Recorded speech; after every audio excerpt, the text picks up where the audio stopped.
माझ्याच्यानी नाही बघवते हे, मी आताच जाते. मम्मा 1 मिनिट बस इथे. तू रडून काय होणार आहे ग? आणि आता जे झालंय ना ते आपल्या सगळ्यांना एक्सेप्ट करावं लागणार आहे.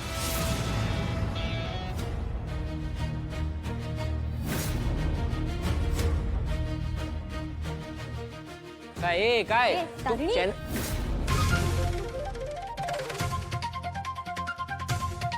आपली बदनामी आपल्या चॅनलवर बघायची आहे. नमस्कार. केदार, आज मी इथे दयानंद खांडेकरांचा मुलगा म्हणून नाही, तर MNNचा प्रामाणिक पत्रकार म्हणून आलो आहे. सध्या बहुचर्चित असलेली केस, जयराम चौगुले मर्डर केस, MNNचे एक्स CEO दयानंद खांडेकर यांना प्रमुख आरोपी म्हणून अटक केली गेली आहे. आता संपूर्ण महाराष्ट्रातल्या सगळ्या न्यूज चॅनलवर हीच चर्चा होत आहे. प्रश्न विचारले जात आहेत. त्यांचे हात खरंच रक्ताने रंगले आहेत का नाही हे सिद्ध होण्याआधीच तर्क लावले जात आहेत. काय आहे हे? केदार का?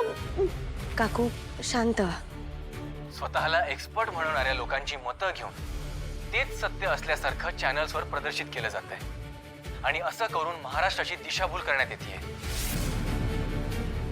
केस अजून कोर्टात जायची आहे, कोर्टाचा निकाल अजून लागायचा बाकी आहे.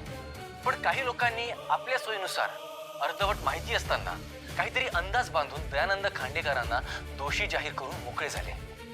हे प्रयत्न फक्त संधीचा फायदा घेऊन TRP साठी या गोष्टींचा वापर करण्यात येत आहे. खरं तर त्यांचे आभार मानायला हवे. देशात आणि जगात एवढ्या महत्त्वाच्या घडामोडी सोडून त्यांनी दयानंद खांडेकरांवर लागलेल्या एका मर्डर केसला एवढं महत्त्व दिलं. पण तुम्हाला सॉरी म्हणावंसं वाटतंय. या सगळ्यात कोणावर अन्याय झाला असेल तर ते आहेत प्रेक्षक. मीडियाचं काम लोकांच्या मनात पूर्वग्रह तयार करणं नसून सत्य सगळ्यांसमोर घेऊन येण्याचं आहे. या केसमध्ये प्रेक्षकांपर्यंत अर्धवट माहिती पोहोचवून त्यांची दिशाभूल करण्याचा प्रयत्न केला गेलाय. आणि हे कोणी केलंय हे लवकरच आपल्या समोर येईल.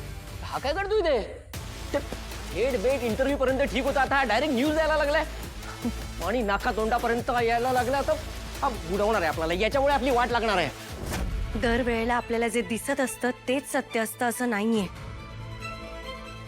कधी कधी सत्य आपल्याला शोधावंही लागतं.